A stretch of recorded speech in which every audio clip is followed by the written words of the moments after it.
दुखों से मुक्ति। एक बार भगवान बुद्ध एक गांव में उपदेश दे रहे थे। उस गांव का एक धनवान व्यक्ति बुद्ध के उपदेश सुनने आया। उपदेश सुनकर उसके मन में एक प्रश्न पूछने की जिज्ञासा हुई, परंतु सबके बीच में प्रश्न पूछने में उसे कुछ संकोच हुआ, क्योंकि उस गांव में उसकी बहुत प्रतिष्ठा थी और प्रश्न ऐसा था कि उसकी प्रतिष्ठा दांव पर लग जाती।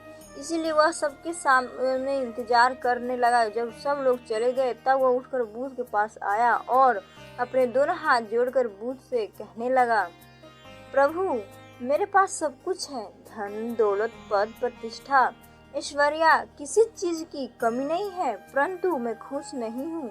हमेशा खुश रहने की राज क्या है? मैं जानना चाहता हूँ कि हम हमेशा प्रसन्न कैसे रहें। बुद्ध कुछ देर तक चुप रहे और फिर बोले, तुम मेरे साथ जंगल में चलो, मैं तुम्हें खुश रहने का राज बताता हूँ। ऐसा कहकर बुद्ध उसे साथ लेकर जंगल की तरफ बढ़ चले। रास्ते में बुद्ध ने एक बड़ा सा पत्थर उठाया और उस व्यक्ति को देते हुए कहा, इसे पकड़ो और चलो। पढ़े बुद्ध और अनुयायी प्रेरक प्रसंग। और वह व्यक्ति पत्थर उठाकर चलने लगा। कुछ समय बाद उस व्यक्ति के हाथ में दर्द होने लगा, लेकिन वह चुप रहा और चलता रहा।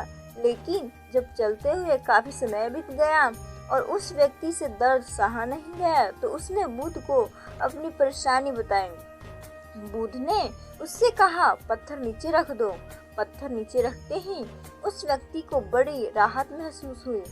तभी बुद्ध ने समझाया, यही खुशी रहने का राज है।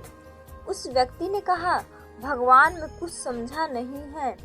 बुद्ध बोले, जिस तरह इस पत्थर को कुछ पल तक हाथ में रखने पर थोड़ा सा दर्द, 1 घंटे तक रहने पर थोड़ा ज्यादा दर्द और काफी समय तक उठाए रखने पर तेज दर्द होता है, उसी तरह दुखों के बोझ को हम जितने ज्यादा समय तक अपने कंधों पर उठाए रखेंगे, उतने ही ज्यादा दुखी और निराश रहेंगे।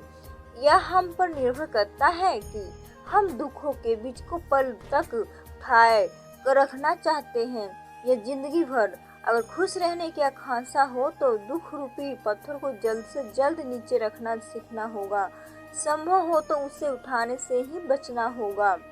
मित्रों, हम सभी यही करते हैं, अपने दुखों के बोझ को ढोते रहते हैं। मैंने अपने जीवन में कई लोगों को कहते सुना है, उसने मेरा इतना अपमान किया है कि मैं जिंदगी भर नहीं भूल सकता।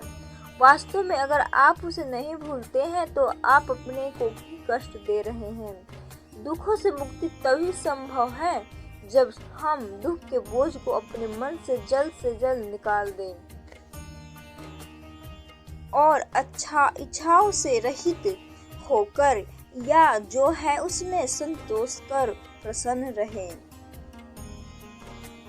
याद रखिए, प्रत्येक क्षण अपने आप में नया है और जो क्षण बीत चुका है उसकी कड़वी यादों को मन में संजोकर रखने से बेहतर है कि हम अपने वर्तमान क्षण का पूर्ण रूप से आनंद उठाएं।